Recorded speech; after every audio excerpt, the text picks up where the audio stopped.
All right, thanks. Good evening, ladies and gentlemen. I'm going to call this school board meeting to order at 7:03. Linda, could I please get a roll call vote, please? Yes. Katie Newton. Here. Kristen Savage. Here. Kim McCormick. Here. Shauna Manthorn. Here. Mark Sherwood. Here. Paula Kane. Here. Bree Woodworth. Here. Donald Woodworth. Yep. And Jack Sapia. Here. All right, thank you. If you all would stand for the Pledge of Allegiance, please. I pledge allegiance To the flag of the United States of America and to the republic for which it stands, one nation, under God, indivisible, with liberty and justice for all. Right. Everybody on the board would please look for the minutes from our last school board meeting. We've got two that we have to approve.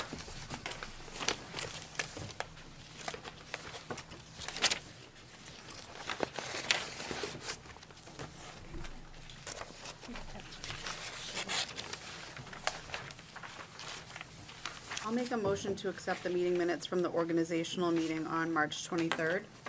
Got a motion by Shauna, I'll second it. seconded by Kristen. Any discussion? All those in favor? Opposed and abstained, 9-0. And we also have our regular board meeting minutes.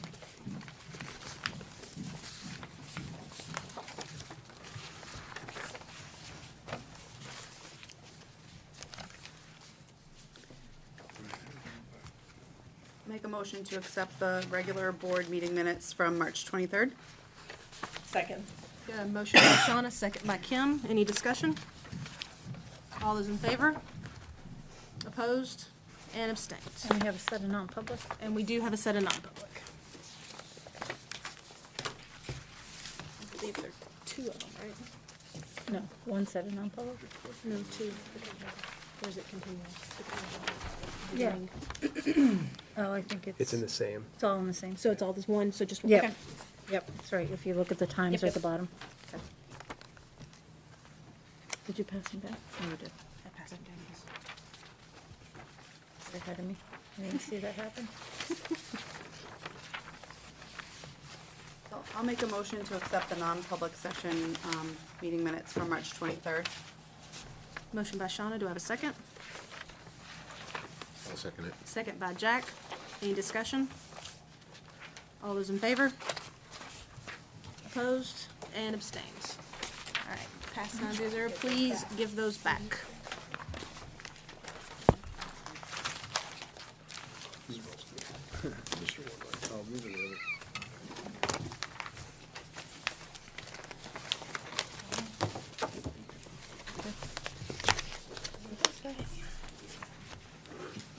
Next, we'll be moving on to delegates and individuals. It's been a little while since we've had delegates and individuals speak, so I just wanted to kind of lay out some ground rules just to refresh everybody's memory. Each person has about 3 minutes to speak. Again, you cannot say any names regarding student, staff, or anything other than your own. So just, there's no back and forth from the board, unfortunately. It's just you get to come up, you get to speak your piece for your time, and then we get to move on. So with that, our first delegate is Sabrina Albridge. Did I say your name right? That's fine. Sorry. Alberg. It's fine, Alberg. I apologize. No worries. Sorry, I'm going to read it. Floor is all yours, ma'am. Hi, we are moms from Danville Elementary. We're here tonight to speak on behalf of the safety of our children. We have contacted the principal, the superintendent, the assistant superintendent, the school board, the local police department, and WMUR. Our children, just not in 5th grade, but all others in the school, are not safe. A student has repeatedly shown physical and verbal violence in our school that gets minimized. The police have escorted this child out at least 4 times, including once being yesterday. This student has threatened to kill the principal, staff, and students on multiple occasions. In today's world, those threats cannot be taken and should not be taken lightly. And the lack of handling these situations appropriately is putting all our children at risk. Being suspended 10 times is just not cutting it. It simply proves that the disciplinary action being taken is not working and the system is failing this child who is involved, as he needs to be somewhere they can help him. Our children are evacuated their classrooms on a weekly basis for multiple hours per day because of one student. A child is now being homeschooled due to being physically assaulted by a student. Our children have come home crying too many times to count because of something that occurred during the school day related to this student. Our children should not be exposed to this kind of violent behavior. They're scared and stressed, and this affects their school day dramatically.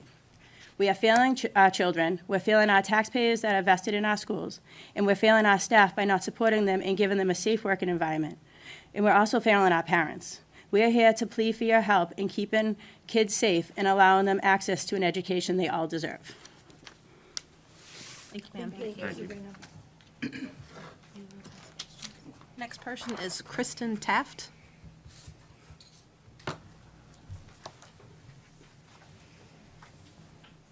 Hi. Good evening. I'm speaking on behalf of my fellow moms in the Danville community. My children are in 1st and 3rd grade. While I do not have children in the same grade, this could affect my oldest if these behaviors continue or worsen in middle school or high school. I have witnessed the students in this classroom that have been displaced many times. A couple of months ago, I was popping popcorn on Thursday morning in the school cafeteria. This is a weekly delight for the students in our school. I had a student approach me and quietly say, "Can you please come over to the classroom and see my teacher and let her tell you about our situation?" I didn't think I heard her correctly and was slightly confused. I walked over to the art room, which is directly attached to our cafeteria. Our teacher explained that the students were displaced from their classroom and they weren't allowed to get their bags, so none of them had money for popcorn. She was wondering if the students would be allowed to get popcorn for free of charge or pay later. I walked back to the popcorn machine with tears in my eyes. I didn't know about the student at the time. I just knew these kids could not be in their classroom for whatever reason. As I learned what was going on, I was taken aback at what I was hearing. The other students should not have to constantly be taken out of their classroom. I'm sure they're going to be behind when they start middle school next year. My heart also goes out to the student. Sometimes students need more than a place can give them, and I think that's the situation here. I grew up here, in this district, and I loved my experience. We have loved our experience at Danville Elementary so far. There are great educators and administrators in this district and building. I just don't think this environment is the best place for this student. I would like to see this district give the student the help that he seems to desperately need. Thank you for your time. Thank you. Thank you. So for delegates? Yes, that was it for delegates, just the two. Yeah. I just, for the record, just, you're both from Danville, correct? So I just want to make sure that that's on the record. But also, as you stated at the beginning, that you have reached out to the school board, and I want to let you know, we have received, we don't normally, I'm not engaging in a conversation here, I just want to make a statement. We have received your concerns, we're aware of them, where we've passed them on to administration, we know administration's aware of them, we know administration's working with this whole situation and with all of you. We clearly can't comment on this. Thank you for keeping your comments respectful and short. I just ask that you continue to work with the administration and continue to contact them and keep that line of communication open, because I know they're trying to do the best and the right thing and what they can do for all of the students. And I know that can be frustrating at times, but continue that communication, please. Okay? Okay, thank you. All right. Moving on, our student representative is not here. He's excused tonight. So moving on to our next current business is the Bright Future Survey. Bright Future Survey, so it is up on the website, pretty accessible there. It's also kind of been blasted out. It's a survey for families and also community members. It's run here in the state of New Hampshire, and they're really looking at things around culture. They're looking at academic achievement, how kids feel and think about their schools, how families think and feel about their schools. That data is aggregated at the state level, then we would have access to that. So we are here just to encourage our families and our staff to participate in that. It's, again, right on the webpage, and you can also consult some emails that you've received as well that way. But the more participation we have, the more data we have, and then the better decisions that we can make in terms of people's experience in our schools. So we would advocate for your participation. Sorry, just to clarify, on here it says parents of students currently on an IEP. Is that the only people that can take the survey, or could? So I'm reading the description like on our website there. I don't believe it's just limited to any sort of specific programming. Okay. This seems to reference the Indicator 8 section. I don't know what that is. I took the survey as a community member, and just to check, because people are posting about it, I want to see how it was written. I didn't see anything about that. So it sounds like this indicator 8 section might be a separate section, maybe? I'm not sure. And it may also diversify about how you're answering questions, about kind of which kind of portions of the survey that you'll have access to. So anyone can, That's what it says specifically. We had these questions last. Did we? Yes, we've had the same situation arise before where it is open to everybody. It's Yeah. not just, so, Yep. yeah, So please take the survey. yes. Anybody- This brochure is written in a way that is misleading in a sense. We had the same Yeah. issue with the language before. Yeah, and section 8 was specifically Yes. for the IEPs, Yeah, so, But the survey is for everybody, holistic. yeah, so we should encourage everyone to take it, please. so. Anything further? That is it. Anybody have any questions? All right, moving on. Next thing is for the TRHS Music Theory textbook. This is second read.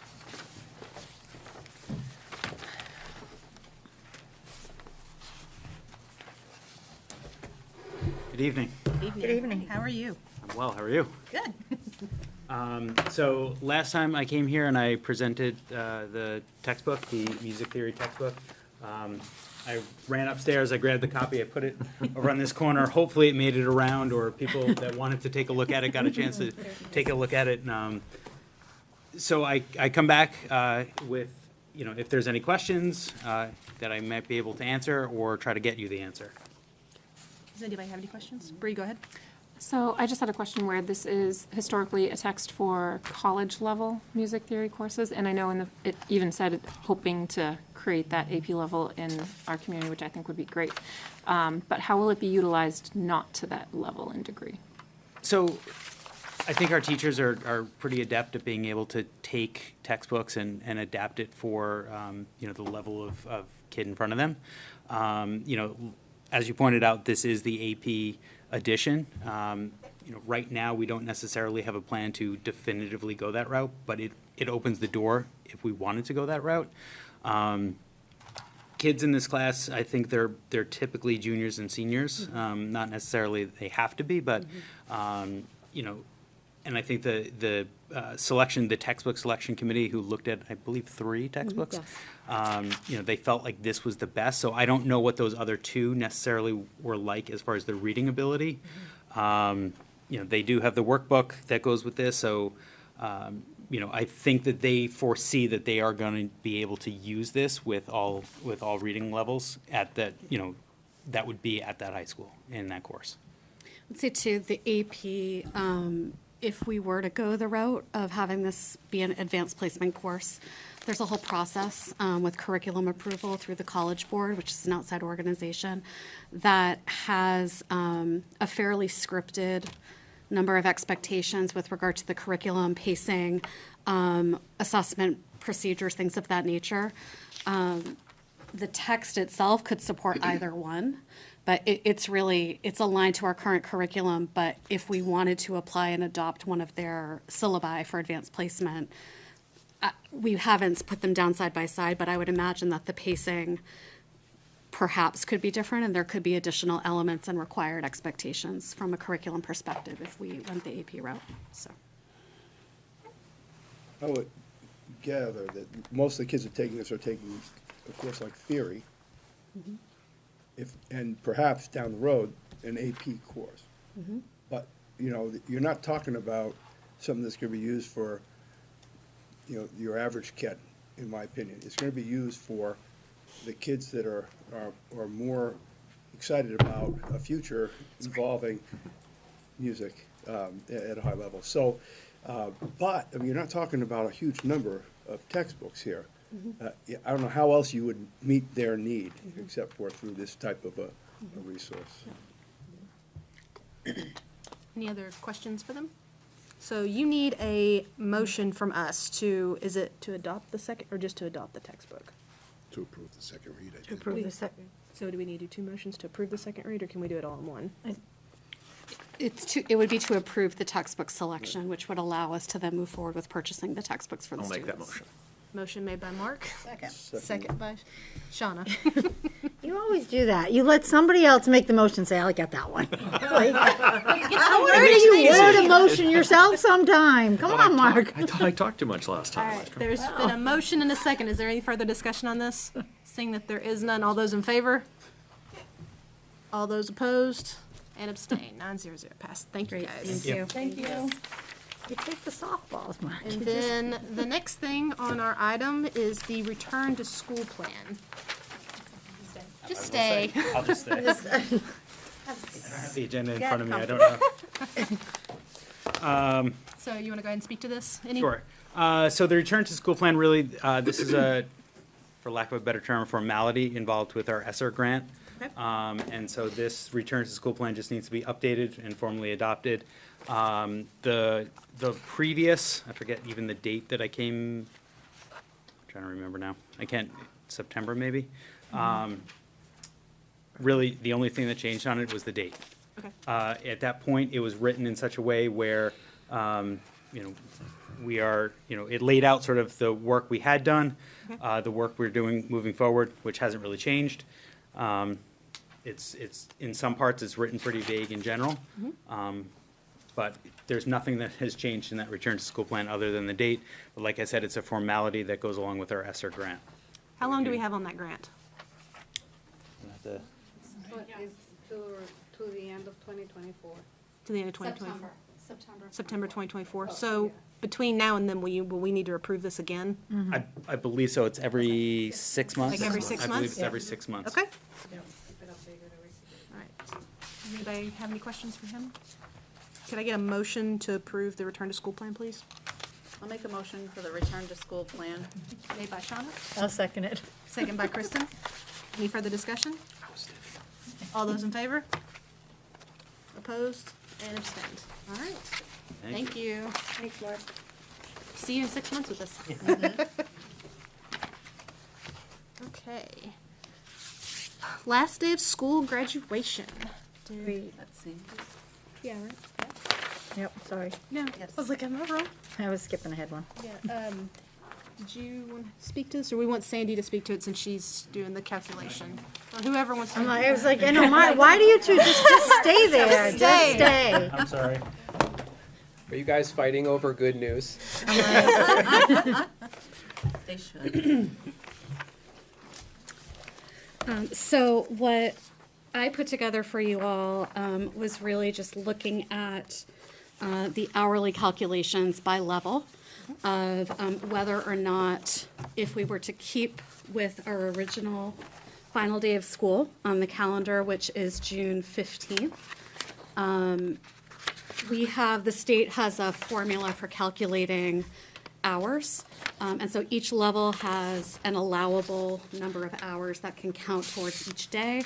So it was looking at our calendar for each level, making sure that by June 15th, we would be well within the minimum expectation of hours. And so you can see in the summary, for kindergarten, that's 450 hours annually, 945 for grades 1 through 6, and 990 for grades 7 through 12. So we went through, removed the 2 snow days from our hourly calculation.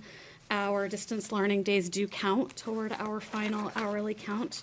And we obviously, when we have early release days, reduce the number of hours for those days because of the ALICE training, right? So every school in the fall, there was a revised calendar, had an additional early release day on the calendar from what was originally approved about a year ago.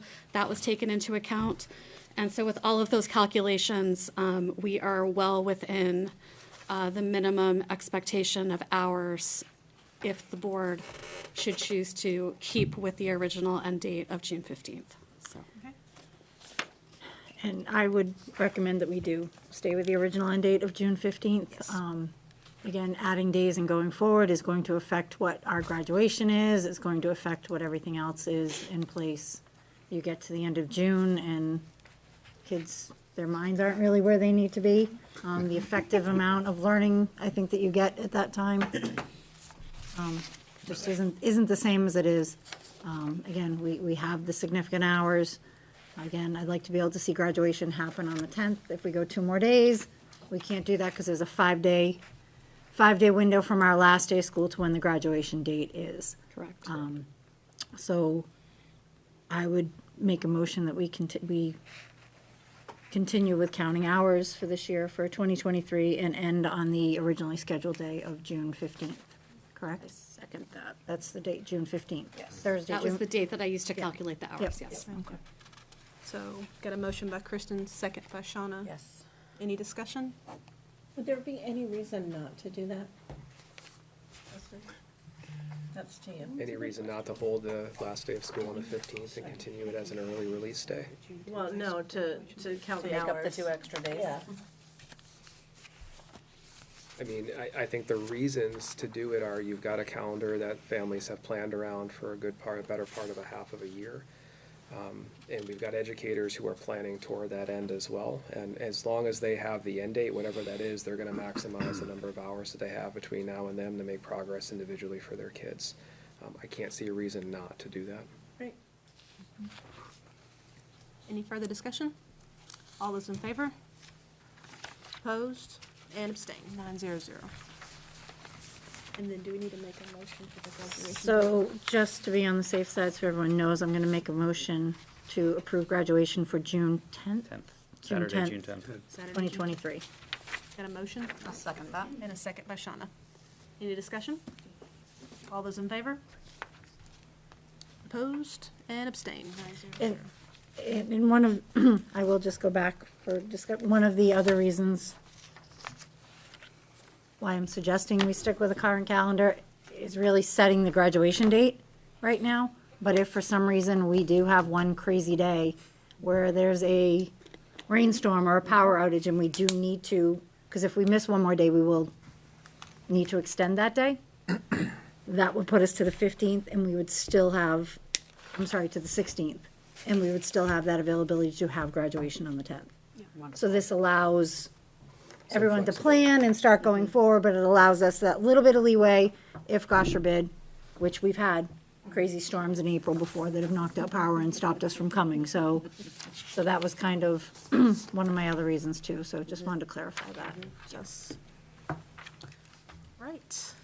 Next thing is, in our packets, is we have a bunch of dates for student end-of-year dates for awards. Matt was here, I'd ask him to speak about it. He's not I here. know, well, these are all fun things. Yes, Just these want are, to say. yeah, these are all fun things. Excellence, Dinner of Excellence, Athlete Awards and Booster Scholarships, Senior Junior Awards and Scholarship Night, Graduation Practice, which is June 8th, and June 9th, which is the rain makeup day, and then the tentative graduation date, which is the 10th, so. And senior breakfast. And senior breakfast. And then the senior picnic. And then underclassmen finals for the Yep. high school are the 12th to the 15th. Yes. So Anybody have any questions about this? No? All right. Just a comment that you've got maybe 10 or so activities there, which is a pretty exhaustive list, but to recognize all the folks at the high school that work to create those things, for each item, there's just logistics upon logistics underneath of that stuff. So wanted to kind of recognize that. But also for the students, they're all awesome experiences, and that's just such a threshold and a rite of passage, and we're really fortunate that we can provide those pieces for them. Yes. thank you. Yes, thank you very much. Thank you. Moving on to our strategic plan, first read. So just to introduce, I know we've had a couple of updates at the last few board meetings. To give a really kind of general cap of everything, this process began back in the summer with the strategic plan committee. That committee moved toward a point where it subdivided itself into 4 smaller committees. Those you'll see reflected in the strategic plan around the 4 buckets or the 4 essential areas that they did work in. The process and the goal has always been to bring that to the board here in April for a first read. And after that first read, Sandy has developed a kind of a feedback survey that we would like to send to faculty, staff, the community, and to receive input over the course of the next month that we would then consider and make any revisions and bring us the plan back to the board in May for a second read for further discussion and any other last revisions. And then potentially, whether that happens in May or June, The goal, again, is to have an operational plan as of July 1st. So lots of different thinking, lots of data sources, kind of setting the direction for the next 5 years within kind of the contents of those 4 buckets. So tonight, I think, could be some questions or comments about process, maybe about next steps, or if you've had some chance to review what is already a fairly robust document, we could also take some significant feedback from you tonight. Go ahead, Bree. With the personnel goal number 2, the staffing, in my experience, having goals set at 100% are not helpful. So I was just wondering if that could be more realistic. Not aspirational, right? Well, it also says to develop contingency plans for the sharing of work I in like the that event part that of it. there isn't 100% staffing levels, which is why I was like, okay. Yeah, There's a I agree, buffer there. yeah. I know last week, or 2 weeks ago, we talked a little bit about, for instance, the special education situation. That's exactly what. You lay out, a goal like that, but then you can't find the people to fill the positions. So I think that, in terms of reality, there's things in terms of critical shortage areas that you cannot control, which make it very difficult. But I think that the goal should be to fill all the positions you need to make sure you have the services for all the students across the district at every level. So, I understand the goal, but I also understand that it's going to be a high bar to, be able to meet that goal anytime. I like the idea of focusing on attracting, hiring, and then retaining, a high-quality staff, across the board. And I think that in and of itself is a commitment, a high level of support. So I applaud the vision there.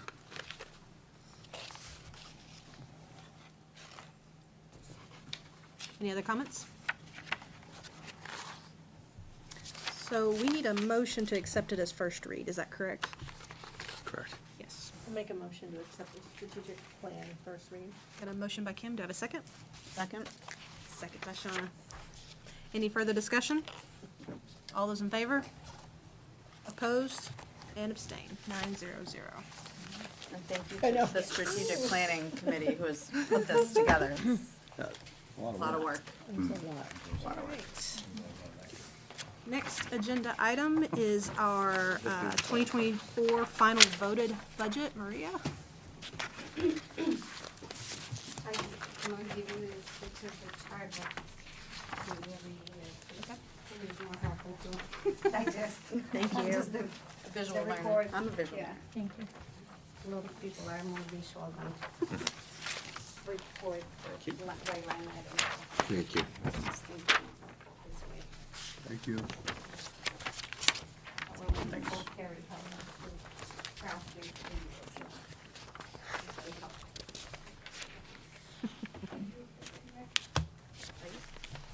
So, as you can see in the graph, our final voted budget was 86,796,915. As you can see in the graph, 38 million of that is salaries, almost 24 million is benefits, and 25 million is operating budget. On the right side, I have listed the original proposed budget and then every single warrant article that increased the budget to the final voted budget. I don't know if you have any questions. Does anybody have any questions regarding the voted budget? No? Just that for everyone at home, all of our warrant articles did pass, so that got factored in, which is the $86,796,915. Yes, go ahead. One thing, Maria, just to confirm that this does indeed reflect, and kind of jump ahead, the lower GMR that we had the budget in for? Yes, no, and that, that's something I have, Sorry, Here to- I'm putting the No, cart it's before the okay. horse. it's okay. She's got like the next two things. Yep, 2 or okay. 3 things. It's okay.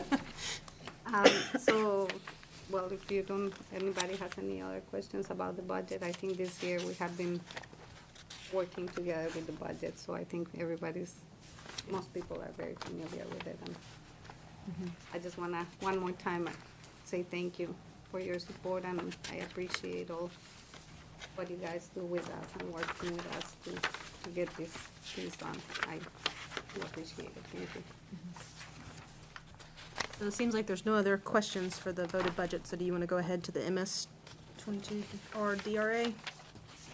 Yes, so that is the report that I sent you last week to get signed. So for those of you that don't know, that is just the format that the DRA requires us to fill out our voted budget, to inform them what are the specific lines of the budget, and they lump it up in different buckets, but at the end of the day, it's the same budget, is the required format that the Division of Revenue Administration requires us to fill it at. Then they look at it, and sometimes, and it's very common every year since I've been here, has happened that the DRA reallocates things based on, so that report has elementary, middle, and high school separated, so I have to move the budget around based on that. And every year, the DRA reallocate something, and they give us a 22R, which is for the revision. Don't be concerned, because it's just the DRA, the way they look at things and the way they allocate for taxes purposes. Usually they revise it. It has happened every year, so it's nothing to be concerned about. So I haven't received it yet. The DRA hasn't finished all the reviews for all the reporting that we have to submit, which is a lot. But we have submitted everything, we submitted it on time, and I'm just waiting for the review and see if we have any revisions, which again, the bottom line won't change, it's just reallocation within the lines. Does anybody have any questions for Maria regarding the MS 22R? No. No? And thank you for all your work in getting it submitted. You're welcome, that's my job. So next, the Health Trust adjustment. Yes, so. You wanna talk about this, Mark? Yeah. This is something else that happens every year. The GMR that comes to us in the fall when we are putting the budget together is given to us by Health Trust. They usually give us an estimated guaranteed maximum rate. This year in the fall, they tell us it was going to be 10.8% increase, which is reflected in the budget. Last week, was that last week, Fran? Yeah, last week we received the email, actually, I think it was Thursday? Thursday? Yeah. Thursday, we received the email with the final rate, which is 4.6%. My goodness. That is a switch of about $750,000 that we have to give back to our taxpayers, so Thank that you. is very good. That's great. Go ahead. That's a lot. It drives me insane. What was the forecast, how'd the forecasting get, I mean, we don't do that, right? So that's they're That's saying. the Health Trust, yes, and. Do we ask well, that question? Like, how'd you guys miss by that much? we Like, didn't- not you. Oh, like- it's not that, Yeah. that they miss, so couple things. So one is that since we became SAU 106, which this was our second year as SAU 106, we became, even though Timberland Regional has always been a member of Health Trust, they look at us as a new entity. So they base these rates basically on utilization of the insurance. And correct me if I'm saying something wrong. Fran is probably much better at explaining this than me. Yes, based on, it did have to do with our claims history. Right, Your- it's the your risk, utilization of not the the insurance term and number of claims that our employees have. So even though they had the history for many years that Timberlane was a member of SAU 55 through their insurance, once we became 106, they consider us a new member. So they only had 1 year history in the fall to go by. So that's why they aim high to the 10.8, because they only have 1 year of history, even though they did have more. So Historically, is that something that is a high estimate to guard against underfunding? usually happens, in my 2 years here doing budget, the first year it wasn't that big of a gap. This That was is- kind of where I said, like, what is the history there? Like, is that an aberration this year? I only have 2 years, so I don't know what has been, but my understanding, and correct me if I'm wrong, you probably know better, that it happens especially on the newer districts or the newer entities as you sign up with Health Trust, because again, everything is based on claims and utilization of the plans. So, No, the block grants. I thought I had them highlighted on this. That's what I was thinking, that might be an impact as well. Thank you. I think it would be good to look at some history there for budget purposes in terms of anticipation of what's real, in looking at what's possible in terms of funding other things. It is helpful, but I think for budget, we have to utilize the GMR. That's why they. I understand it's a safety valve. You know, you need to know what the worst-case scenario would be. Right, exactly, and that's why we budget for the worst case, which is that GMR that they give us in the fall. I think the public needs to know that there's a good chance every year you're going to be getting something back there. Absolutely. Which You're is, absolutely we can right. say they're getting $750,000 back this year, right? Right. Yes. It's about 750,000. I can't remember a time when that figure was approached. You know, it's always, generally been less. That's always been lower, yeah. And I think that's what, they give us the worst-case scenario so that we can properly budget for it, because if we don't budget and we hit that or it goes higher, You then got we're in a another problem, situation. yeah. Then you- Because that's essential for the default budget. Yeah, You have to have that number for your default budget. both budgets carry that So, number, yeah. so. So, I mean, but I agree with you. I mean, I think it's, you know, during the budgeting process to say, this is the number they're giving us. Historically, it never reaches this, but Right. this is why we're putting this in there and for the reason, so people When we're understand. looking at a strategic plan like we have, and we know we have ambitious, aspiration of what we can provide. Yeah. It's good to keep in mind, what worst case is and what reality will probably be. Yeah. And often I've seen that kind of compromise, to some degree, to achieve, some sort of growth. Yeah, absolutely. So, Go ahead, Chuck. so I received this from a state rep today. It's the SWEPT, the statewide education property tax. Did you get those numbers Yes, that's part of our. for 2024 and? Okay. I was kind of, now, I have a question. Is that just for new construction or is that for rehab? I mean, can we spend that if we put in for the grant and it's approved? Is that just for new construction or is that for, No, that's part of Rehab. our adequacy aid. right? So the total package of adequacy aid that the state gives us, they divided it into buckets. One is the money that comes directly from the state, and the SWEPT is the money that filters through the taxpayers. So actually, the towns collect that portion out of the residents of each town, and they filter it down to us through the town. So I don't understand why they do it that way. Basically, it doesn't make any sense because it ends up to us like the money that comes right from the state. But those two together is our whole adequacy aid for the year. Okay, the way it was explained to me, and maybe I misunderstood it, was that in 2024, there's going to be a little over 16 million for construction projects. No, that's. That's wrong. That's, yeah, no. it's Okay, not for because I get very excited. No, it's our adequacy. I get very And I excited. actually have way. a chart for you new members. I will make sure I'll bring it up next time, because I have that one that has like I did the 5 last years. I did it for the budget committee when we were doing the budget, and it has the 5 years, and it has line by line, because the adequacy aid is based on, it has one portion that is free and reduced, it has another portion that is for special education, it has another portion that is for reading, the 3rd grade reading, another one for second language speakers, so speakers of a second language. So I have that chart, so I will make sure I share it with especially the new members that. Thank you. Anybody have any further questions for Maria regarding the health trust adjustment? Seeing none, we are going to move on to the lease purchase project. Maria? As I mentioned on the last meeting, we actually had the meeting with the municipal leasing consultant company. This is a company that helps most of the districts in New Hampshire for financial needs when they opt to go not with a bond, with a municipal bond.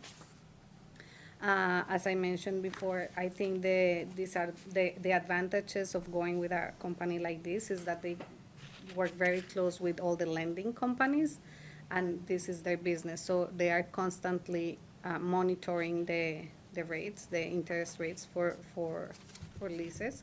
So they will let us know as soon as the rates go down, so we can take the opportunity to refinance. And that's basically why we made the decision, or you guys made the decision to move forward with a lease instead of a municipal bond, because municipal bond, you have to take the entire amount up front, when you have to pay interest in the entire amount since day number one, and then you're locked on a rate at least for 10 years. So to me, that, especially with the way interest rates are right now, I think that's not prudent to go that route. So we had the meeting with them. They provided us with about 5 references from other districts. I reached out to the business administrators of those districts. There was no one person that said that it wasn't the best thing their district had done. They are very, very proactive in informing you every second they have a good opportunity to refinance or to do something about them. So let me, The lease. yeah, sorry. So, you know, as I kind of watch the financial news and I see what's going on with the instability, do we have the flexibility at any time to change? Okay. I just want to make sure, and, you know, we're kind of going down a road, which I think is very good, and I appreciate all your hard work.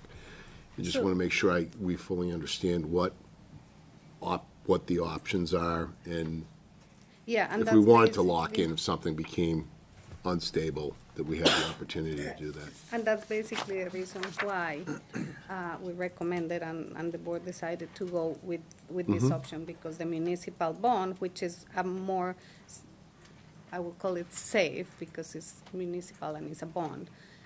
Again, it ties you up for the term with the same interest rate for the term of the bond, and it doesn't give you any flexibility, and you have to take the money up front. So you pay interest on the entire amount for the length of the bond.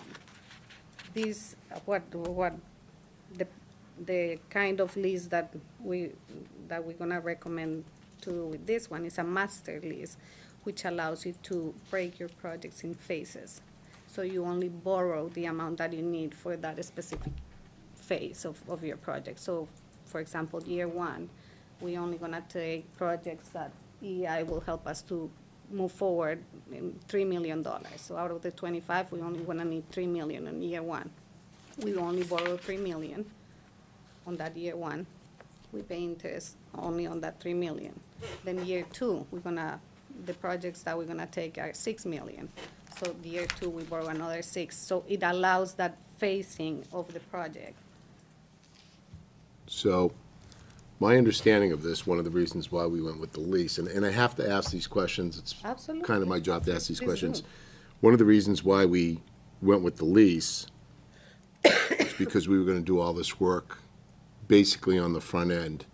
And I understand you can't do it all at once, but I was hoping to get a calendar with the schedule of the phases on that calendar, because what I don't want to have happen is us phase this out over a 4-year, 5-year period, because now whatever advantage we had from getting it all done on the front end, you know, the economy and inflation is gonna hurt us in the amount of work that we're gonna get done. So my understanding of going with the lease is we were gonna get the 25 million, get all the work done. And so I'd like to see how Yeah. that's all gonna work. I So mean, that was the reason why we didn't do it 2 million a year and just throw it into the budget, right? So, a couple things, and actually Mike from AI is here. I asked him to come in case we have any further questions, but the possibility of doing a 25 million project in 1 year is completely impossible. Most of these projects have to be here when the students are in here. A lot of these projects have to be done when the buildings are empty, so that leaves us with the summer. We're not the only district around, and as we all know, first, equipment is, Mike, if you wanna come Come over on and down. talk. We are at the mercy of the availability of any equipment that we buy. We got HVAC systems in 2021 for the middle school, which we have not received yet. That's a killer. Yeah, so Mike Davey with the, I think I know most of the group. So basically, again, the master lease will allow, it's up to a 5-year period. I think the construction would more likely be 3 to 4 years, doing most of the work over the summers. There's a lot of roof involved in this, and then there's a lot of heavy mechanical equipment that right now has about a year lead time. So we're in the engineering phase right now for what got approved and the design phase. So this summer, there's not a huge amount that can do. We're thinking the middle school roof, the LED lighting, and then the Atkinson steeple and masonry repairs. That's kind of tilting. So that's the good. Yeah, so we don't even get the money until July 1st, correct? Yeah. Right, we're- July 1st? We're Okay. planning to do it in July 1st, yeah, to hit the July 1st mark. So Mike, well, working with the EI during all these months, this almost year and a half now that we've been working with them, after they give us a big list, we narrow it down with the CIP committee and the school board. And Mike, to help us to put a tentative schedule. Again, this is not set in rock because we are at the mercy of very, very many variables here. So we do have a schedule where it lines up in 4 different phases, which is basically 4 years that this will be on. The first year, like Mike said, is light because we already have about $2.5 million for this summer that are already planned. We are working on already almost $3 million. So if we add another $3 million, it's $6 million that we're gonna be working on this summer. So, Reed, I'm interrupt you for well, one second. she's handing that out. Sure. I just have Yeah, a quick, hold on. one Oh, quick go question. ahead. Yep. Did we ever get the full list I to the new, do have the Okay. full Okay. list as well. Yep. I okay. believe we got that last. Just for the new members, you weren't privy to the full list that showed all of the projects, and I just think it would be helpful if you could Right. just see that and how we pared down to where we were Right. to get to the 25 million and now what we're And focusing on, so.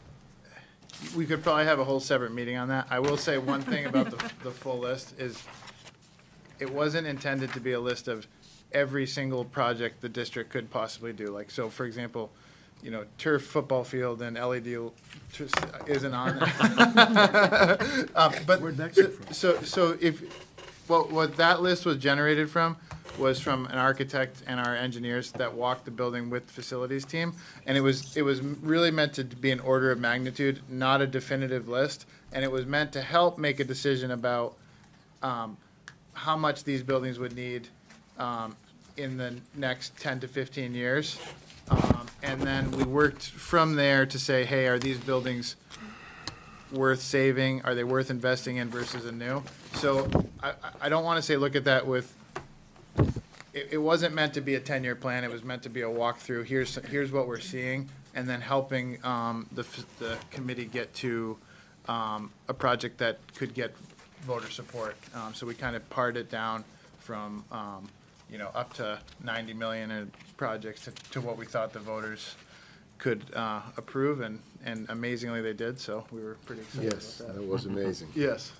So, Go ahead, Jack. yeah, so I just want to discuss for a minute being able to do work during the school year. I've worked on a number of schools over the years, both as a tradesman and as a contractor, and we were able to coordinate doing work throughout the year. It gets a little bit tricky, little things like having every employee sign off on, we're not going to talk to the students type of stuff, that type of liability. So I would like to get, at least my opinion, and opinions aren't anything, it's the data that drives our decisions, is much done. And the other thing that, my understanding that this list had a little bit of flexibility, I'm not talking in terms of doing something like turf, but if there's a life safety or a structural issue, which I have a few concerns, which I'd be happy to share with you, those things I would like to kind of see address, or at least have an understanding of what the level of importance is when it comes to a couple of those things, which I think you're still working on, if I'm Yeah, not so mistaken. just to let you know, we're doing, over April break, we're doing testing on the suspect walls with an architectural and testing firm. Spillane. It's, yeah, I think that's right. Yeah, they were good. Yes. And so we're testing those, we'll get a report, and then we'll be able to quantify how much repair is needed. I do think the high school walls in particular aren't the right type of construction. I think something should be done on those. So that's not in here. I will say, it's not uncommon for there to be some scope changes as long as it's within the language that the voters approved. So it's, you know, as long as whatever, you know, if you wanted to move something into this project that's not on the list or take something off, I think as long as it's within the general language that was approved. The domed AstroTurf Stadium is definitely out. Yeah. Oh, my goodness. But if you had say, a structural issue with the wall, Yeah. that, from what I read, encompasses that type of work. And I will say, as part of, there is a code change, let me just address two things. Working in schools, we do it. I will say, with roofing, it means there's dumpsters on the schools, there's around the schools for all the removal. There's a lot of roofing in this scope. I can do it. Inevitably, you'll get some savings on cost, yes, but you will also get complaints. It's inevitable that if you bring 25 tradesmen, and I don't know if I should say this, and roofers aren't always the most delicate of contractors, you know? So there's pros and cons to that. So that's why this phasing is trying to do as much, even this phasing would have some during the school, but we're really trying to maximize break work. If you're open to us, you know, working on the high school roof year-round, we can probably suck this forward a little bit, but there's also some benefit to getting the contractors scheduled over time versus. Wintertime roofing probably isn't a very smart that's thing, true. right? So let me ask you this. Jack, hold on a second. Oh, Kristen I'm had a sorry. question. No, I was just gonna say, because one of the issues that we had before, Jack, too, when we were talking about doing work, when we had to do work, the parking, the space, we don't have the space to suddenly bring them in with their equipment, have it here, have it stored. We're a small campus, and we just didn't have that room. We lose parking spots, we lose different things, and it becomes a whole other myriad of issues, so. The learning environment, whatever. Right, I yeah. also So- have to say EI has actually done an amazing job doing that, helping us through the projects that they can actually do through, like we changed the windows in the middle, we just changed the windows in the middle of school while school was in session. We have been, all the ESSER funds were used in the middle of the school, and all their remodelations have been going through with the school in session. We have been having to change classes. So it's a whole logistic behind on every project. I understand it. Like I I've said, done we're it. currently working on $3 million project that has been going on for the entire year, and is gonna be finished in the summer in conjunction with this an additional $3 million. So it's $6 million that we are working on this right now. So on this list, from a supply chain issue, what do you see your biggest challenges? The HVAC units, again, which is why I moved them all starting next year. I'm not tackling any HVAC this year. Those we're looking at, again, 50-week lead time. So we're doing the design, get them ordered this year. That way we can have them for next summer. And just, so to give you an example, the middle school, we are doing 4 units with the federal funds.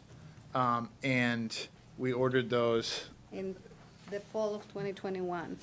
And they'll be going in this August. And I brought up too that because of the big reach to get to the middle school roof, there'll actually be a special crane, a tower crane type setup brought in. Yeah, so be kind of a cool day. We actually strongly considered a helicopter lift. It's a very, very long pick. So. But I know this is some good discussion, and I'm jumping ahead a little bit, but you are on facilities, so you'll be able to come have big conversations, but I would like to get back You're gonna be to attending those meetings? Maria's Cool. lease.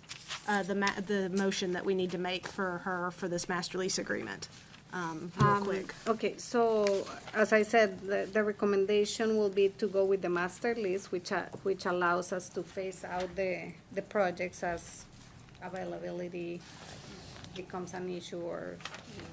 So the motion that you have at the bottom, is that the language you want us to use? Yes, so I consult with legal, and that's the motion that we need. Mark?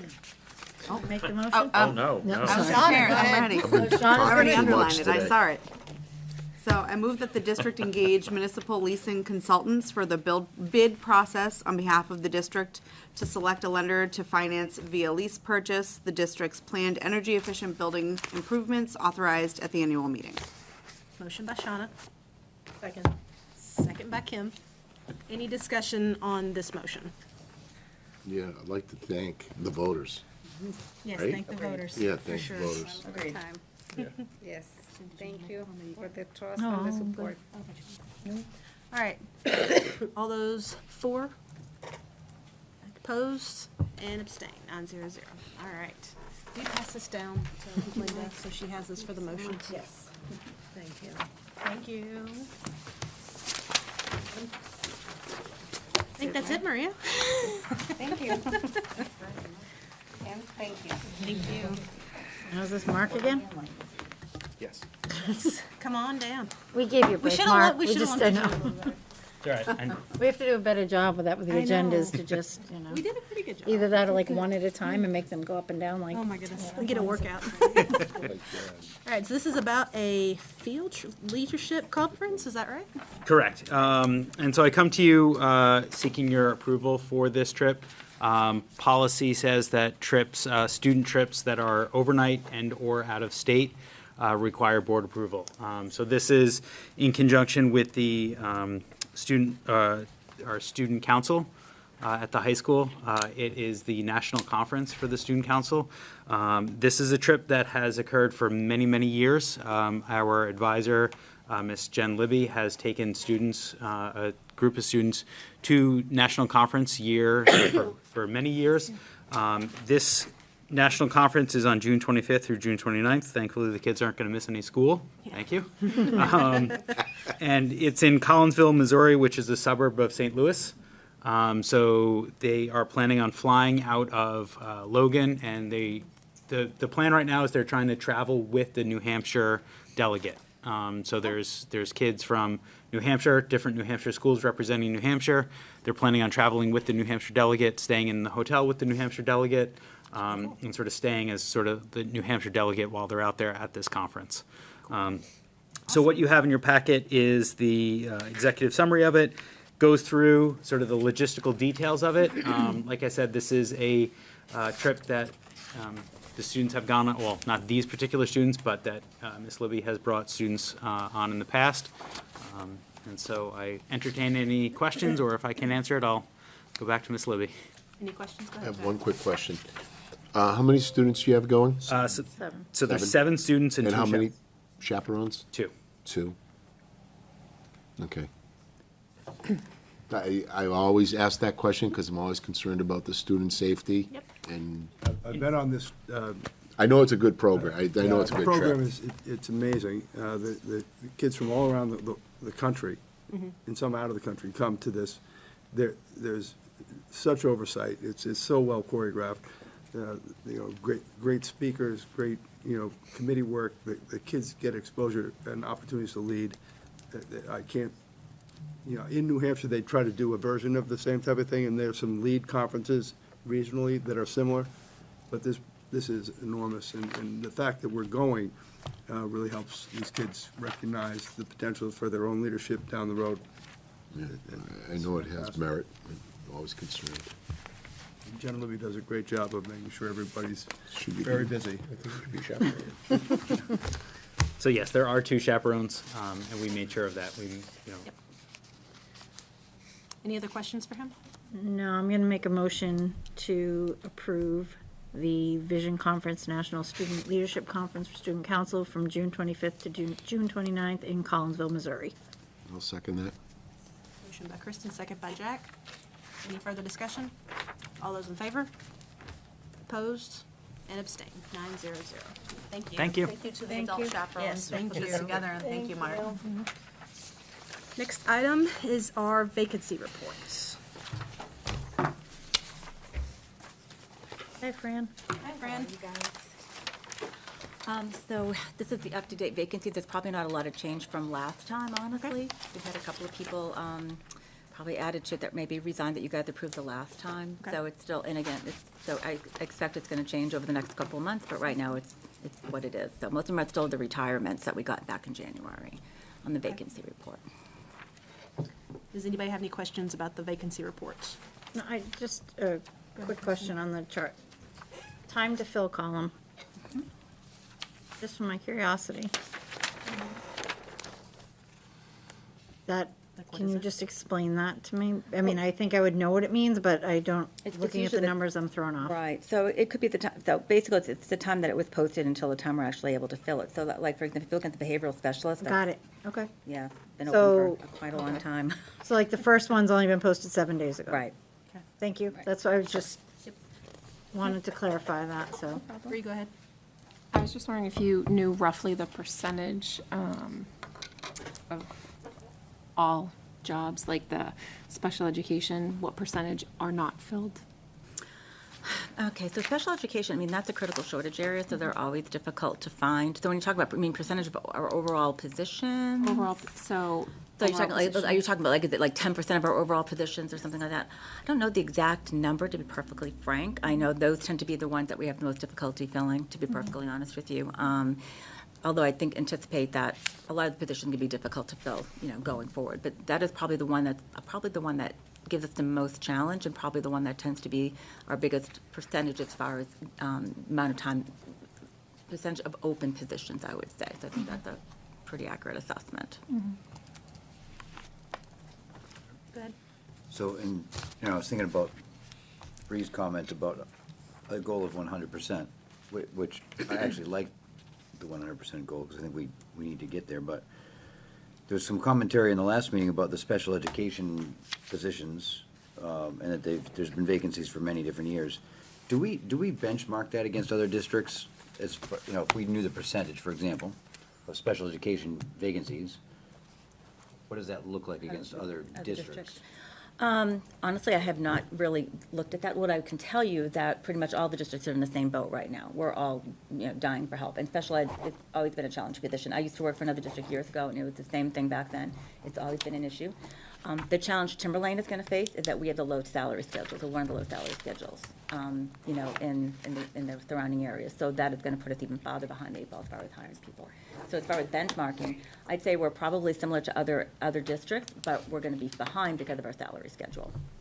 And thank you for that. In my brain, I was guessing there was a salary situation, but I didn't want to assume that.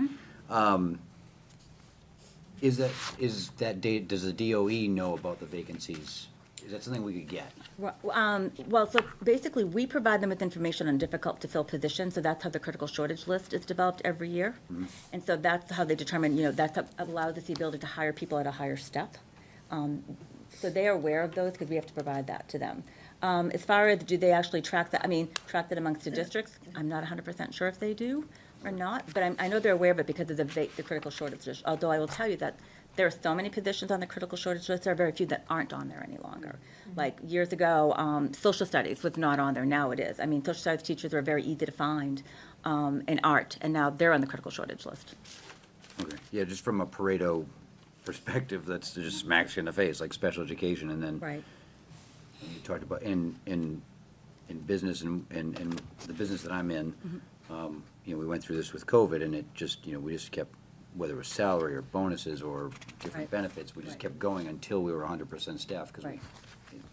we had to be, so. Yeah, we also have collective bargaining agreements, so that really limits what we can do, as well as, a budget that's determined, in advance, right? So we don't have the flexibility like a private organization that can pivot on a dime like that. Got to be future planning if you're talking about steps. Right. and I mean, there have been, I will tell you, some of the other districts have done things like sign-on bonuses for some positions. They were, they may have done an MOU and able to do something like that. It's a short-term solution, honestly. I'm not sure how much it really helps, to be perfectly honest, unless it's a substantial sign-on bonuses. I will tell you, at least for the paras and for the For the teachers, we are very much below what other districts are paying. Now, we offer benefits to the paras and we offer retirement, which not all the districts do. But when you're paying I don't know, like maybe $13.80 an hour to start for a para, that's not very much money. All right, thank you. Welcome. Anybody else have any other questions regarding the vacancies? All right. Okay. I think you have something else on the Yep. list, don't you? We've been updating all our job descriptions, and so in looking at HR, I have a department of 4. Myself, the director, I have a lead generalist, a coordinator, and administrative assistant in HR. So over the past year, because we only have 4 of us, we've been doing a lot of cross-training and making sure that each other knows the responsibilities, has all the same HR access, which has been great. So one of the things that I've decided that I don't really need an administrative assistant. We needed a backup for Kathy, who is our lead HR generalist. So she basically does a lot of the operational responsibilities. She makes sure our database is accurate. She does all our hiring. She does a lot of our leave coordination, as well as our benefits. She's actually amazing. I couldn't really work without her.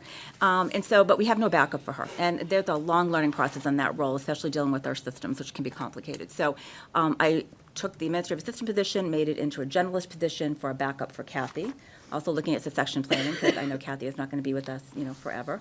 So we need somebody to hopefully be able to step into those shoes.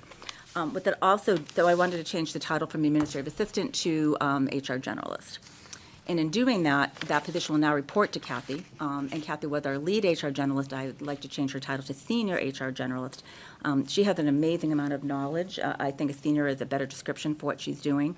I also hope that we'll be able to take some of those transactional responsibilities that she has and move them to the generalist, which will give her more of a strategic role in the department, because she certainly can do it. I'm not sure it's totally related, but one of the problems that administrators face is that the time that it takes to get through a process of hiring somebody. Right. Often makes it impossible to hire the person because somebody else grabs them, especially in shortage areas. Right. So if you don't have enough people to process things in an expedient way, you're going to lose people and make this problem that we're facing worse. Right. And it is the worst thing in the world to do an interview and not hire somebody because it took over a month to get them in the door at the SAU. And if you don't have enough people to process that, you're going to hurt the district's ability to meet the needs of kids on a consistent basis. So I applaud you, saying this is what we need to do the job so that we can have the people we need to teach our kids. Thank you. Agreed. Yes, go ahead. Does that mean you don't have an administrative assistant and don't need one? No, I don't Because you're need all one. doing the same, I they're doing the same job. Well, right, so our coordinator handles a lot of the workers' comp, she does recruitment, and she handles the disability.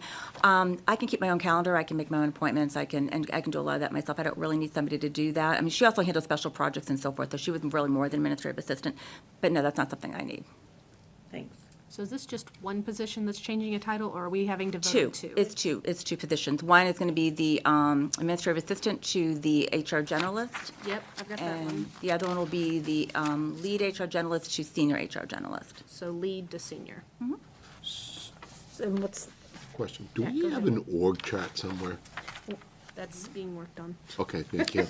I'm a visual guy. I like- get you. so that's, I'll just put it out there. I mean, so we had done a reorg chart, when did you start, Maria?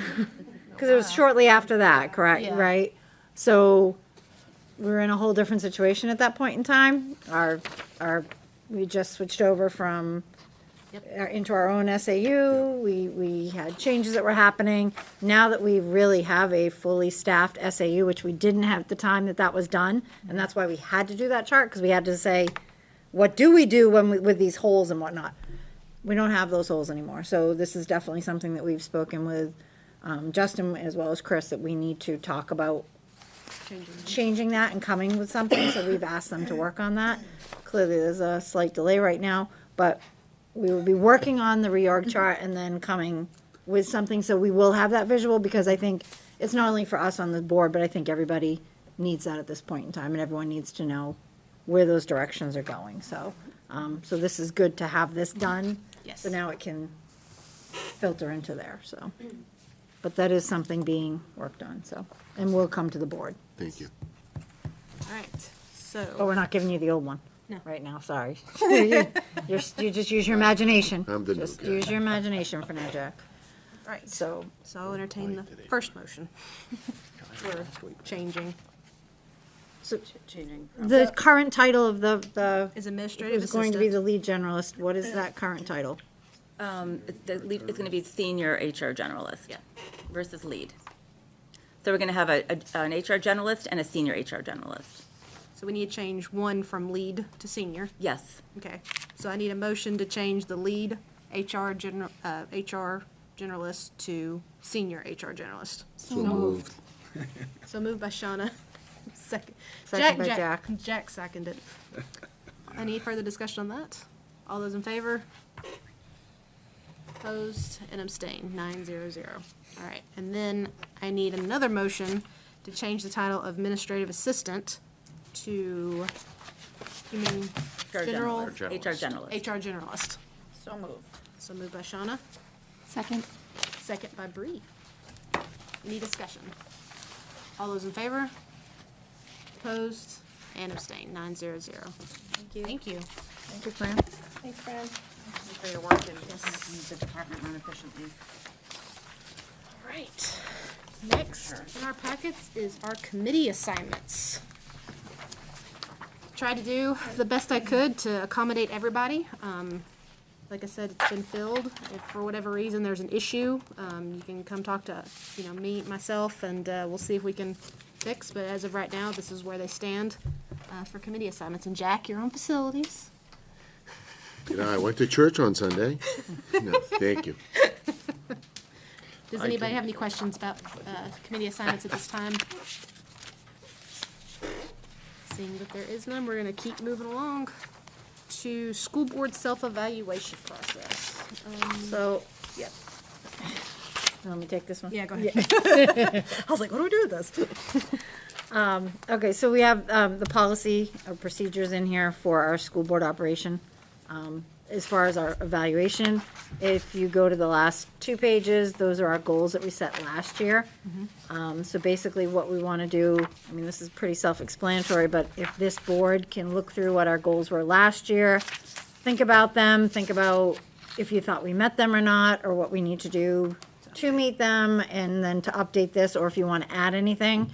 We're not going to do this tonight, but this is, take this home, think about it, think about where you want to see the direction of the board go. And again, if there are things that you think we have shortcomings on, we need to talk about them and how do we achieve those? And if there are things that we've accomplished, we can take them off and we can add new things. But this is just a process for us to really figure out where we want to be, this time next year. Yep. So, but as you can see, just so everyone knows, these went in on June 2nd last year and we're in April, so we have time to talk about these, but take them home and think about them. Yep. Go ahead, Bree. Are they annual? Yes. Yes. Yep. Yep. Any questions related to setting our goals? Like Kristen said, just take them home, think about it, and we've got time to come back and talk about it, so. All right, guys, that concludes our current business administrators report. Cool. I got a few things for everybody tonight. The first 2 are just updates on the 2 key administrative positions that we have open and that we're interviewing for now. The first is the Sandown North principal position. We're engaged in first-round interviews with some highly qualified candidates. We're going to wrap that by the end of next week. We're going to begin second-round interviews with those finalists the week of the 17th. And the goal is to have a selection made and an offer on the table before we break for April vacation. Wonderful. With the early childhood coordinator position, we've assembled a team of 7 staff members at TLC, along with some building and district folks here at our levels. We are beginning to review candidates. We are receiving more applications than we had anticipated, which is a significant piece of good news. And we plan to begin those first round interviews the week of the 17th as well. And we're going to see how that feels and what it looks like and make some determinations about second stages at that point. Again, that goal has always been early in May. We'd like to have a candidate to make an offer for. So those are both on track and both moving at a pretty good, quick pace right now. Great. A couple other things to bring up is with regard to the strategic plan. I just wanted to continue to emphasize that we'll put out some opportunities for feedback through a thought exchange that most likely will go out tomorrow. So really speaking directly to staff and families, we are inviting your input. You should be part of this process. There'll be some opportunities for feedback that's discrete, and there'll be some feedback opportunities that are a little bit more open and narrative based. So we will consider all of that as we bring a revised plan back to the board sometime in the near future.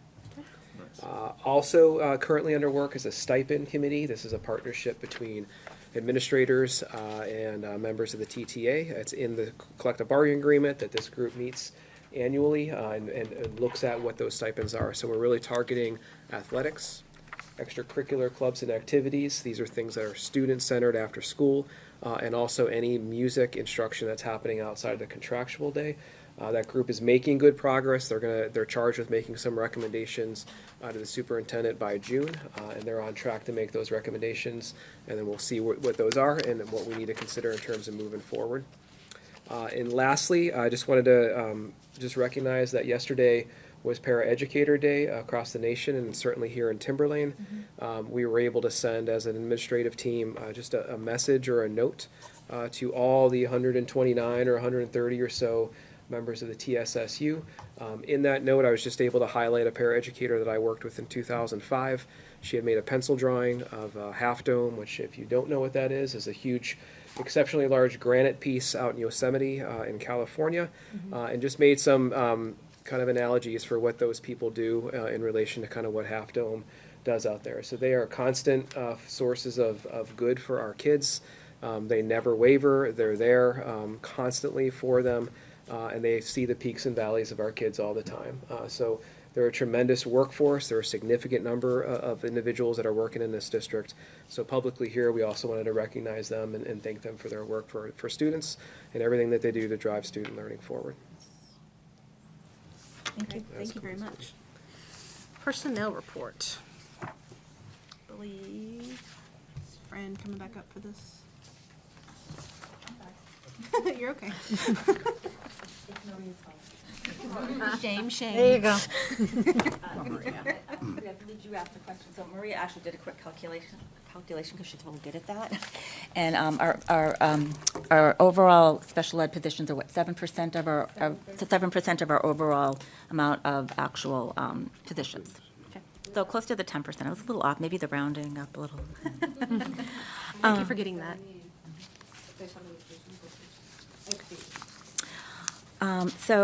In front of you, you have a couple of professional resignations that we received for speech and language and a grade 4 teacher.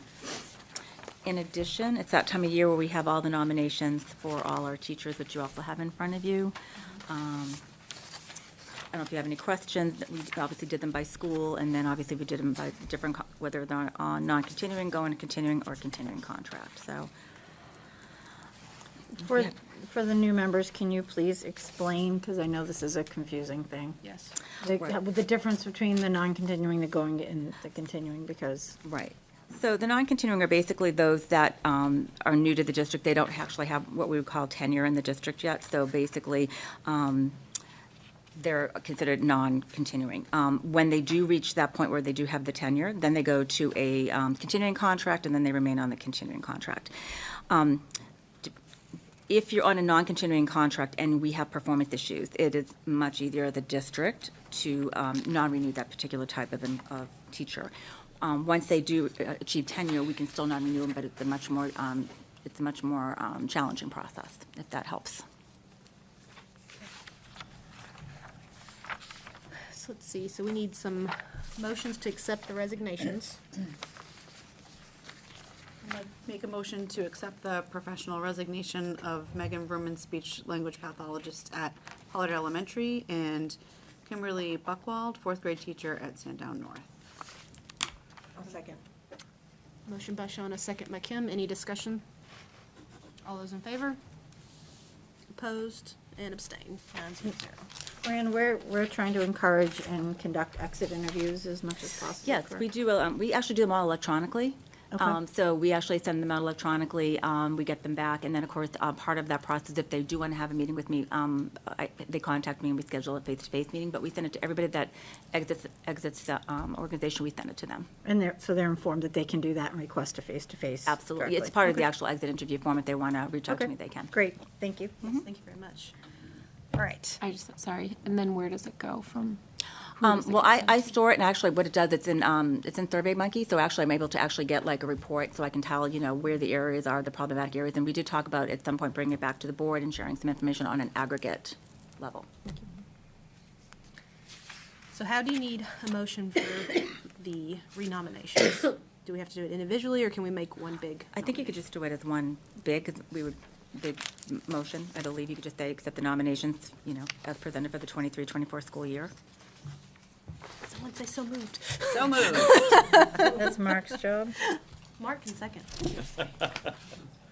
Got a motion I'll by second that. Mark, second it. Any other discussion on the nominations? I'm just trying to go through this real quick.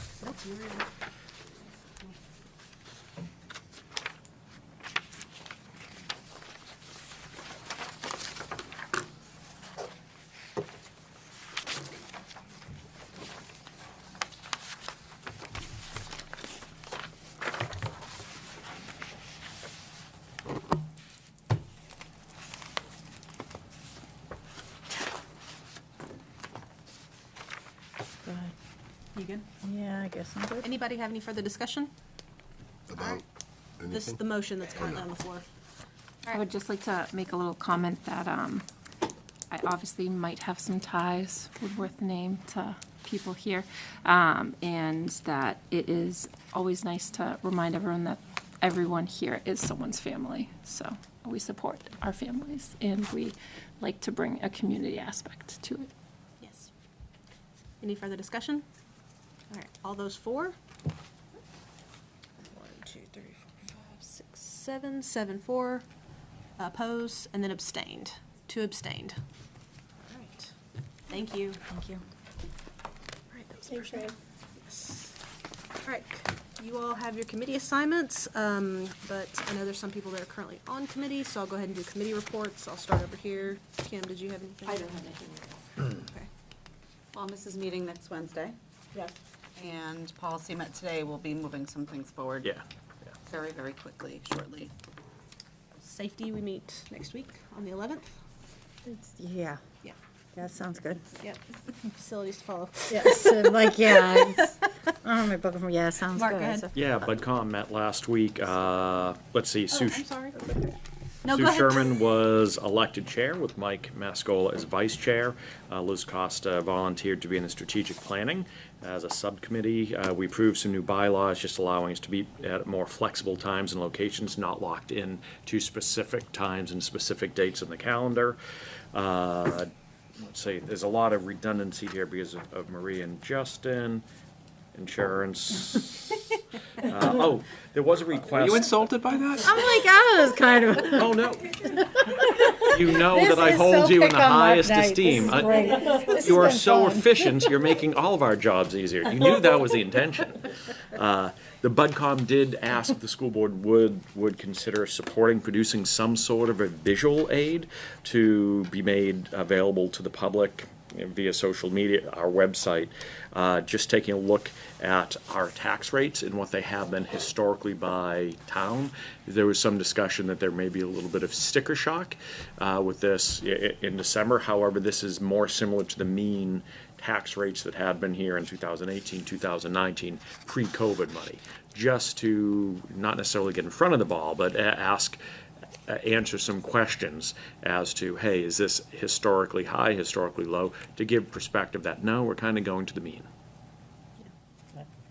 Sorry, Kristen, I skipped you. Go No, ahead. that's okay. No, did you need an answer from, I mean. Yeah, so I'm we're supportive. encouraging- Are we Yeah, no, supportive? I think we're supportive of that. I mean, why not? I mean, the more we can help to explain and, so people understand what's going on, and because we want informed voters going to the polls, and we want them to know that, so, absolutely.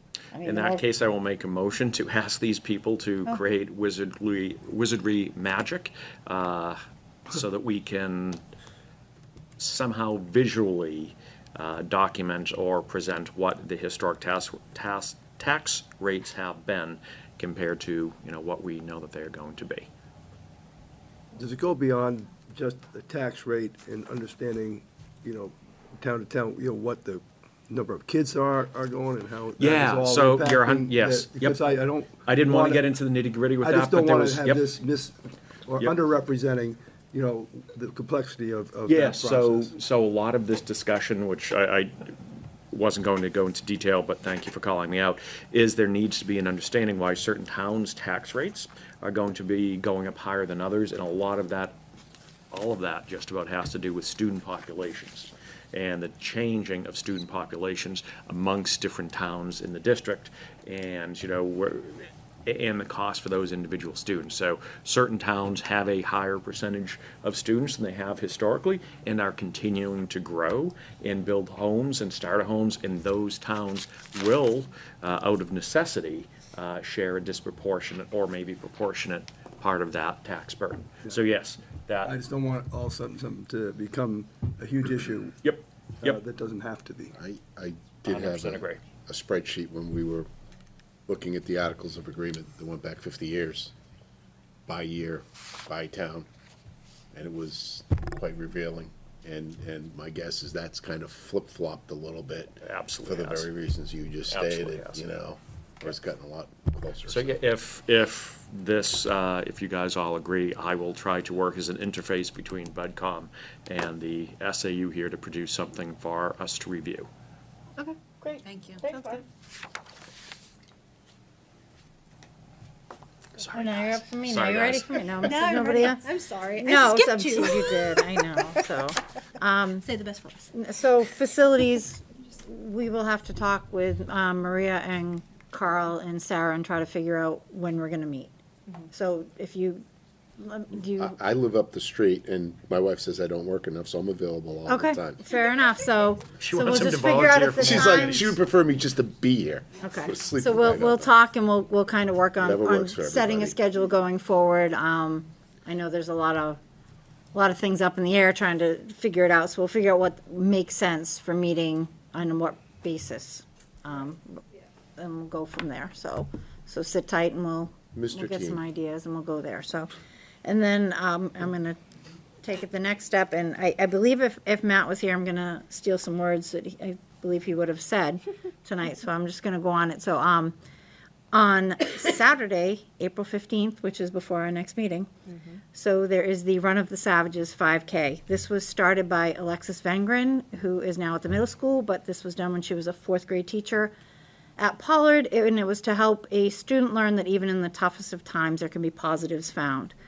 The 5K is organized in honor of former Plasto Police Chief Stephen Savage and is meant to be a fun community event, all while helping to support the battle against cancer.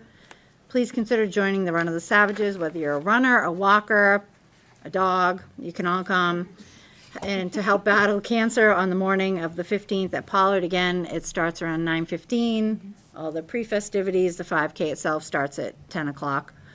Details can be found on the Timberlane Community Bulletin Board or on the Run of the Savages Facebook page.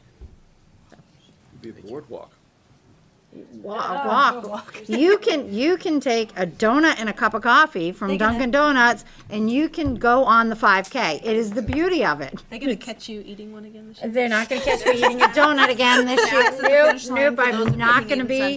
There's snacks at the finish line. For The people one that- year I grab a donut, they catch me with, yeah. It was a good picture.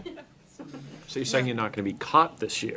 So that's the cameraman's job this year. That's the whole thing, like, No, but it's a great program. I encourage everyone to definitely come out and support that cause, for sure. that's all I had. Agreed. So sorry I skipped you. No, you're not. No, you're not at all. All right, so correspondence folder, we don't have anything, vendor and payroll. We are gonna be going into a non-public. Yeah, go ahead, Jack. We used to go around and see if there was any new Oh, business yeah, to you bring know to what, the I am board. Other sorry. business, Go ahead. it's there. Yeah. My head is just. No, that's, not there. look, it is not easy chairing a board. I literally And was it's trying to something tap you, like, we have- by the end of the year, you'll be hitting us with a whip saying, "Ah." So I just want to bring up a few things. Athletics, I get to go watch the men's lacrosse, the varsity lacrosse play down in Andover last weekend. And Mr. Blaska was in rare form, and the boys looked good. And then I got to watch the varsity baseball scrimmage the other day, and they looked great. And the only thing I can tell parents is go to as many of those things as you can, because it's over in a blink of an eye, and I miss it so much. As I watch the dads soft tossing to their kids on Sundays down here, it warms my heart that kind of keeps perpetuating, but it is over before you know it. On a slightly different note, and I've experienced this over the course of the years, and I'm just throwing this out to the board to consider, but especially this year, parents approach me and say, Jack, can you do this? Can you do that? I'm having a problem with this. And parents are petrified, and I think wrongfully so, or misguided in this, where they believe if they come forth and use their child's name or come forth that somehow there'll be some top, whether it's athletics or it's academics or it could be a host of different things. I almost think we should have like a parent advocate where if someone wants to come here anonymously, and I know that's not the perfect world. They're afraid of, you said they're afraid, but you kind of stopped them. What are Well, they this is how the discussion goes. Jack, here's my problem, but please don't bring my name up in it, right? I get that too. So there's got to be, I mean, these women that came in tonight showed incredible courage, and I tip my hat to them incredibly, but there's got to be somebody or group, or, people come to me and I say, go talk to the superintendent. Well, I really don't want to get my name. So I'm kind of in an impasse here, and I'm just looking for suggestions. I mean, we do everything as a board. Yep. So that's something that I've been faced with. And in light of what's going on the last couple of weeks, I kind of listening to as much informed people as possible, and some of it we can do in a non-public, but resource offices in the other buildings.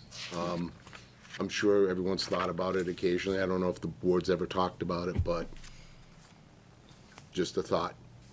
Safety is always our top priority. That's but right. To go back to your other point, though, we have a great administrative team with the middle school, and I highly recommend anyone who has a problem that they go to their building principals and they follow the chain of command and go that way.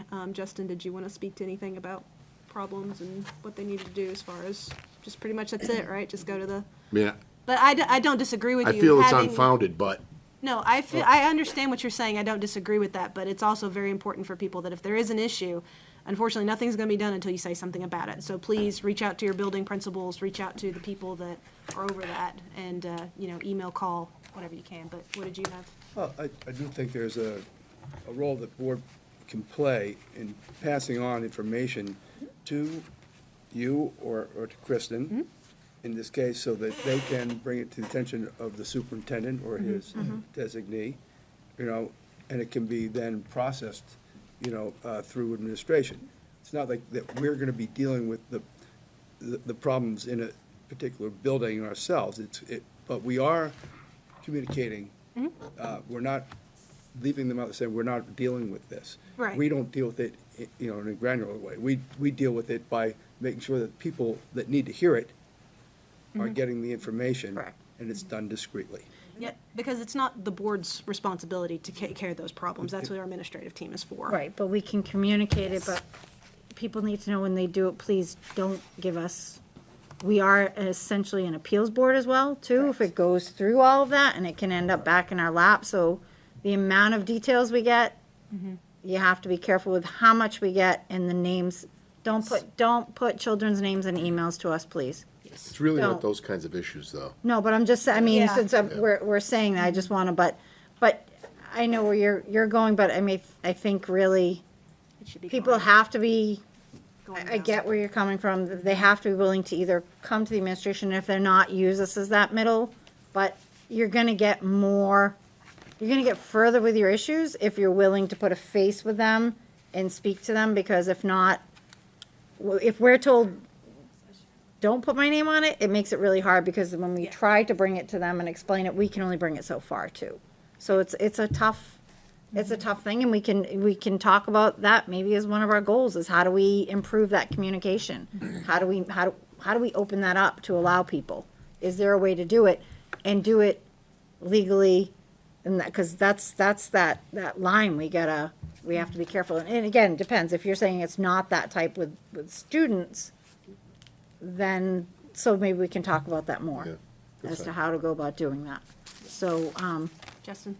It does make me think about, like, just the adage that, like, the most important person in the school for the kids is the people that they work most directly with. So whether it's the classroom teacher or the paraeducator, the same thing goes with building administrators. These are people that want children to have successful, positive, constructive experiences in their schools, and they can't solve or address problems or great things if they're not getting communicated to and know about them. So that knowledge allows them to then investigate, take action, consider, revise, review, talk with other people. So if I'm advocating for anything, it'd be that level of communication, that level of transparency to allow those people to do the good work that they're setting out to do. I've had those similar conversations with the people that have come to me, and they can't solve the problem unless they know it exists, right? right, so I actually have one thought on that, because we've talked about this, is if we are all getting, which we've discovered this before, if we're all kind of getting the same feedback on a certain topic or whatnot, we can bring that to the administration, and we can also ask them to do a survey. But then what has to happen is people have to actually participate in the survey. But that's one way to get some sort of feedback without people having to, if it's a general survey, they can then give their feedback through that without feeling I'm coming forward individually, and if there could be I'm going to use the word, I hate the word, but retaliation in that sense, if that's what you're saying, that you don't want to put their name out there and have it come back to bite them or their kid, that is potentially a way. I'm not saying a witch hunt either, but if there's a topic that, hey, we think there's a problem XYZ, and several of us are hearing that from different people, and it's something to be looked into, that is one potential way to do it. So I guess the idea is, what's the topic? So if you have something, bring it to Katie or I, and we can bring it in, because if we're hearing it from all different avenues, then clearly it's something to be addressed. So, or we can come back with maybe a suggestion or talk to administration and then say, hey, what about, can you go back to this person and come back to us with XYZ? So. Bree, did you have Just- something? I was always very shy coming in. So I'm gonna piggyback on something, because Matt wasn't here, and Jack did bring it up.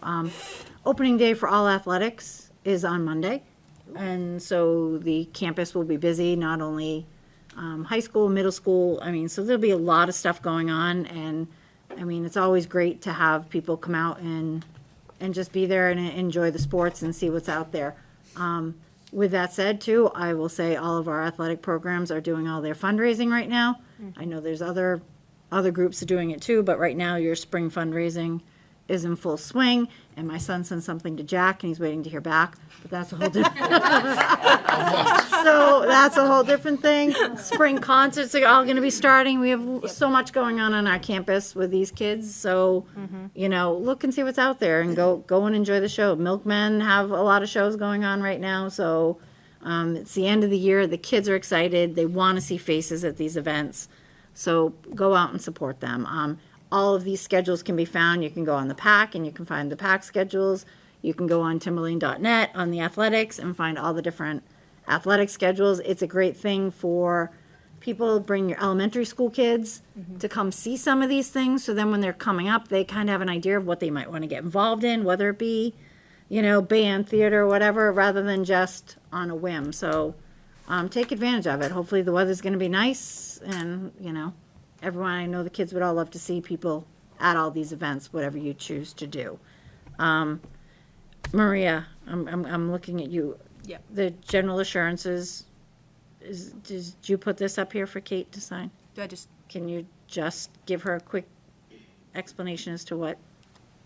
You're both looking at each other. Looking at it. You looking at me? Sandy, probably they know better what the general insurance. Okay. yeah, It's what we need for us to get the grant money, and grant that we apply with the federal or state. Sandy, you've not spoken? Come on. She's like, that's it, done, there we All right, I'll do go. that So then. that's why I just, Okay. Helped me this last week because we have 2 sets of assurances, which I'm very confused about. Come on down. I just wanted Kate to hear, she's got to sign her life away Yeah, I here. I was like, what wanted am I you two signing? to explain it to her rather than me just say, go ahead and sign it, Kate, it's okay? 'Cause Yeah, that's what I was gonna so tell her. school districts, those are documents that come directly from the Department of Ed. And so because we receive federal funding through title grants, there's also, I think, they're all listed, they're the ones that we qualify for and receive. We have different requirements for each grant with regard to equitable services, with regard to how we allocate our funding, with regard to a whole variety of things. They're all listed on all those pages, but they're required annually, and they're signed off on by the school board chair as well as the superintendent. And so once we have those, we're able to upload those to our platform on the grants management system, and we're able to start accessing funding, so. Makes sense. Thank you so much for the explanation. Yep, you can sign. I can sign. There you go, let her sign now. I haven't told you that, so. Any other business? Because I'm terrible about running over people right now. No. No. All right. We are going to be entering a non-public. We won't be coming back out after to conduct any business, so. We will not. So need a nomination to go into non-public. I'm gonna make a motion that we go into non-public under 91-A:3, sections C Okay. and, Hold on. Don't leave yet. C and, I'm trying to, in my head, think of what we're going. C and, Justin, am I going in under E? C, I know we're doing C. Yeah. Okay, C and E. All right. Got a motion? Can I have a second? Second. Second by Shawna. Can I get a roll call, please? Yes, I don't have all the names. It's okay. Well, I know you guys. Katie Newton, Yes. Kristen Savage. Yes. Tim McCormick. Yes. Shauna Manthorn. Mark Sherwood. Yes. Paula Kane. Yes. Bree Woodworth. Yes. Donald Woodworth. Yes. Jack Sapia. Yes. All right. Thank you, everybody.